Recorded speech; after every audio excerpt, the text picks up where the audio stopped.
YouTube is at it again, fucking with the algorithms and making their platform more controlled from the top down and worse.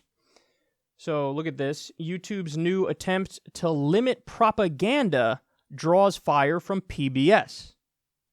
So that's interesting. Now PBS is upset. Well, let me explain what they're doing. What they're doing here is they're labeling government-funded outlets on YouTube now that comes with a warning, like a banner. Anytime you watch a video funded by an outlet that gets a lot of funding from the government. So they're labeling them and they're letting people know, like, hey, just to be clear, look at where the funding comes from for these videos. You might want to take it with a grain of salt. That's the gist of it. And they rolled it out slowly. So, for example, on RT's videos, that's what this is really about. They want to say, this is Russian propaganda, RT. Some people already got the messages, but they're rolling it out slowly. I think at some point, all of us are going to have it, unless they decide to go in the other direction now because of the backlash from this. But, well, what's happening is now PBS is finally paying attention because it's affecting them. Before it affects them, they have nothing to say about it. They don't care. That's the nature of the way this stuff works.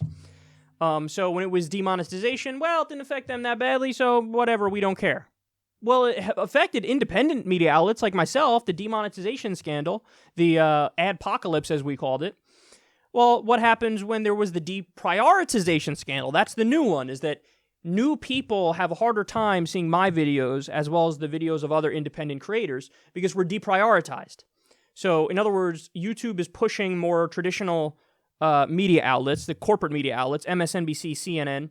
So if somebody's not already a fan of secular talk, it's harder for them to stumble across a video of mine in the related video section.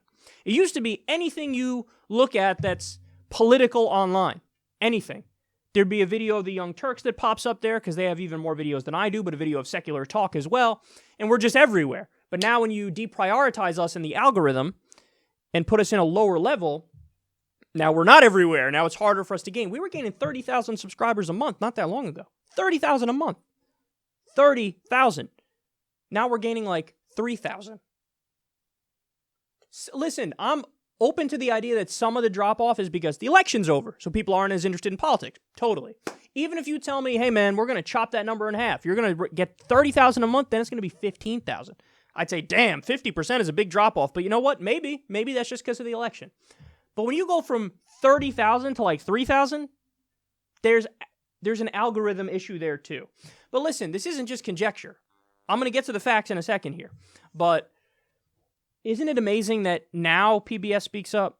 Did PBS say anything when the U.S. government decided RT is going to be labeled as a foreign agent? Remember that? Because it's stunning that they said, yes, foreign agent, but did they say that about Al Jazeera? No. Did they say that about the BBC?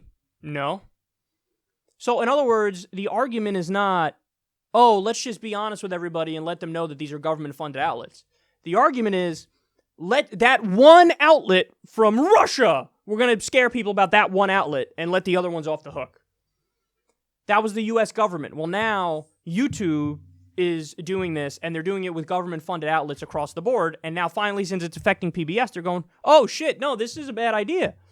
And by the way, man, listen, I take everything from RT on when they talk about Russia-related issues with a grain of salt.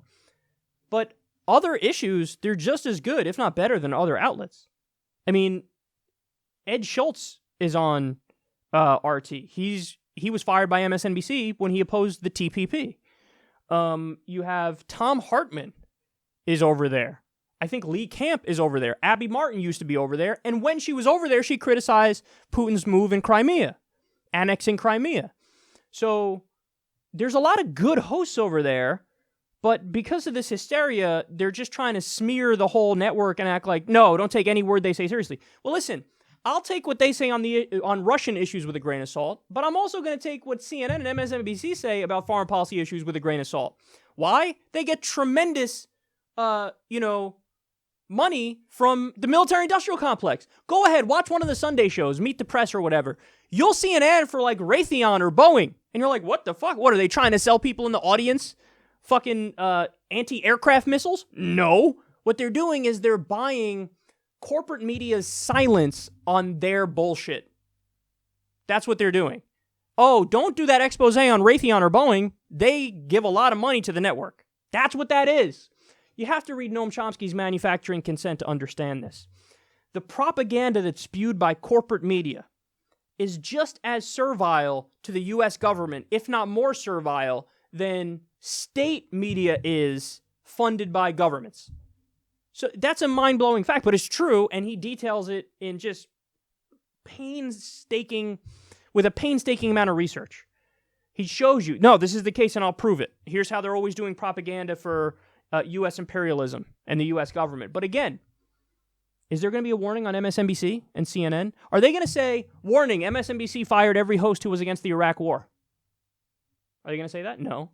Are they going to say, warning, they take a tremendous amount of money from the military-industrial complex? Warning, they take a tremendous amount of ad money from ExxonMobil. So be careful about what they say on climate issues. On Fox News, are they going to say, warning, they're funded, one of their main stakeholders is Prince Alawid bin Talal, a Saudi prince, or Saudi whatever, billionaire Saudi guy. Are they going to say, warning, Fox News has close ties to the Saudi government? Not going to say that. See, again, this is why people call this a Red Scare, because they're using that issue, Russia, to crack down on dissenting voices. And now, since you're moving slowly towards going after the mainstream also, like PBS, now everybody's like, whoa, wait, what? But we've been telling you about this from the beginning, but you didn't care when it was just us. You didn't care. So now, earlier I said, this isn't just conjecture on my part. This is a fact that they're deprioritizing us. Look at this admission in the middle of the article. Quote, in November, Eric Schmidt, the former executive chairman of Google's parent Alphabet, said that the company would de-rank RT and another Russian government-affiliated news outlet, Sputnik, in its search results in an effort to curb misleading and exploitative content. Schmidt added that the company does not want to ban the outlets, and Google later clarified that the company does not de-rank individual websites.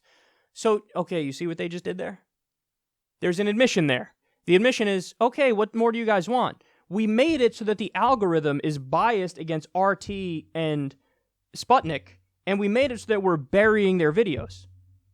What more do you want? That was his argument. And then when people were like, whoa, did you just admit that you're like censoring that outlet?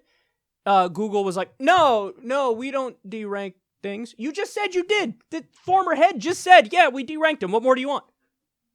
So that's the admission, because YouTube has been maintaining from the very beginning, and we knew it was lies because we're YouTubers, so we know. They're like, no, we're not fucking, taking, your show, Kyle, and the Humanist Report, and Jimmy Dore, and David Pakman, and to be fair, right-wing outlets too, and taking them and putting them in a lower priority when it comes to recommended boxes on the side. Why am I all of a sudden unable to talk properly? When it comes to the search engine on the side, we're not deprioritizing your stuff. We don't de-rank anybody and put them in a lower tier. Well, again, I know you've done that because I see the numbers on the back end, and I know what's an anomaly, and I know what's normal. And we're in a situation where it looks like a permanent anomaly because we're being deprioritized. And I told you guys from the beginning, it's not just us. There's been a 60% cut in our revenue on YouTube. There was a time when it was a 99% cut. Thankfully, we got off the blacklist, which was we're not going to give you any ads, but now we're just in a lower level of ads. And again, it's not just me. It's virtually every independent media outlet. That's what we're dealing with now. So they admit it, and they're like, no, we didn't fucking say that. Yes, you did say that, and we already know because we have the facts on our side. We have the numbers to show it. And then again, this is where it gets a little conspiratorial, but it's not really conspiratorial because I get the messages all the time. So what, is everybody lying at once, or is everybody misunderstanding it? People are always getting unsubscribed from my show. And then the other one is people will subscribe and click the notification bell, and then it just gets unclicked. What? Why? They subscribe and click the notification, then all of a sudden they don't get the notifications. What? It's all because of this. It's all because of this. And listen, right before I came on air, another story. Look, Top intel dem warns foreign spies could be manipulating YouTube. Okay, here we go again.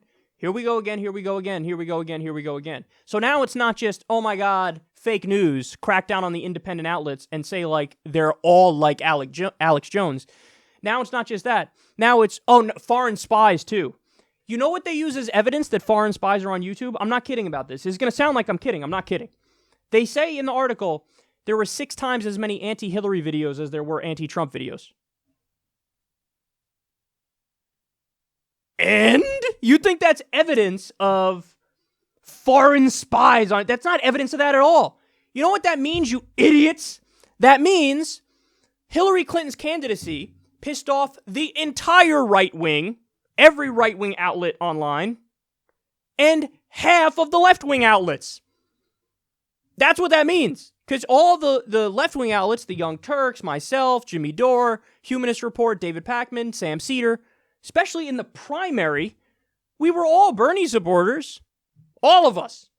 So yeah, there were a lot of anti-Hillary videos because those things were needed to be pointed out. She voted for the Iraq War. She voted for the Patriot Act. She supported NAFTA. We're talking about a hawk who was in favor of deregulation and was Republican light her entire career. So yes, we pointed that out because that's our fucking job, is to give the facts. But they say, oh, that's anti-Hillary bias. There were 6 times as many anti-Hillary videos as anti-Trump videos. Again, a giant portion of that is because the left was being principled and going after Hillary when she disagreed with us, and also because a lot of the anti-Trump stuff is just duh. So we don't need to talk about that as much because it's duh. Now that he's president, I would argue you talk about it a lot more because he obviously has more power, but that's not evidence of anything. But they say, oh, foreign spies. What the fuck? And listen, it's Google, it's YouTube, it's Facebook too. You know what Facebook did? Sorry, news and politics, we're going to put you to the side. Now people are going to get more stuff with friends and family. Well, you just took out, there are many news outlets, independent news outlets, that their primary way of getting their news out is Facebook. You just crushed them on a whim. Doing it on purpose. They want to push the establishment outlets because the establishment outlets, that's them. Mark Zuckerberg, establishment guy, considering running for president. He wants independent outlets like me shitting on his attempt to run for president on his own platform if he were to decide that. No, they don't want that. It's Twitter too, sending out the letters. Oh, careful, you retweeted something that could have been Russian propaganda. What the fuck? What the fuck? And they'd never say CNN is fake news, even though they've spread fake news. We know they have. Virtually every U.S. outlet called torture enhanced interrogation because Bush said we want you to call it enhanced interrogation. You know what that is? That's a lie. That's propaganda. That's fake news. It's fucking torture. It's torture when Iran does it. It's torture when any other country does it. It's torture when we do it. But they called it enhanced interrogation because they're puppets of the state. But they're never going to say, oh, deprioritize CNN. They said it was enhanced interrogation. They're never going to. They all downplayed the WikiLeaks emails, which were factual. That, hey, this is what Hillary said. She said there's bigotry against the rich and we should be kinder to the rich. She wants totally free and open trade borders, which is like NAFTA on steroids. She said that. They go, oh, that source is from Russia, so that's propaganda. The facts you're giving me are propaganda. And the places that don't give those facts, we're going to prop them up. What? They even said on many mainstream U.S. outlets, oh, the WikiLeaks stuff is fake. It's not fake. They just called it fake. So are you going to deprioritize CNN and MSNBC because they said it's fake when it wasn't? No. The game is rigged. The game is rigged, and they're going to use it to crack down on independent outlets across the board. You need to support people who you like at this point. I know this sounds like a cheap plug, but it's really not because this is what we've been dealing with for a long time, and it is scary. Thankfully, you guys have made it so that we're primarily grassroots funded now. You're the main source of funding for this show. And I appreciate every single one of you that do it. If you just want to give $2 a month on Patreon so we can keep doing the show exactly as is, it's patreon.com/seculartalk.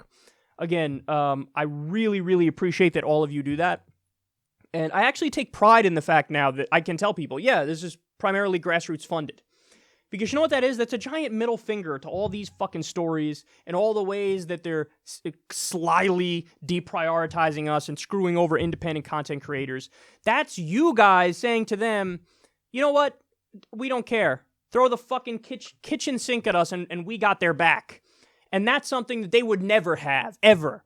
Nobody's going to fucking crowdfund Wolf Blitzer's boring ass if something were to happen to a CNN job. Never, because it doesn't stand for anything. He just reads the fucking prompter. He's like Ron Burgundy, and everything in the prompter is usually stupid and uninteresting. So it says a lot that you guys have said, you know what? Yes, here's $2 a month. We appreciate what you do, and keep doing it. So patreon.com/seculartalk, and always think of the other content creators too. If you love their stuff, whether it's Humanist Report or Jimmy Dore or Tim Black or David Pakman or Sam Cedar. And listen, with all those people, we don't agree on everything. In fact, there's massive disagreement on a lot of different things. But there's a flavor for each particular version of left-winger on YouTube. And whoever you support, basically what I'm saying is support them if you support them, because we're all going through it.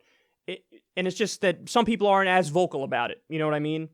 Some of us are out here really highlighting this stuff and talking about it all the time. Others don't talk about it as much. But I know from conversations with them that they're all struggling. So if you could look out for them too, that'd be great.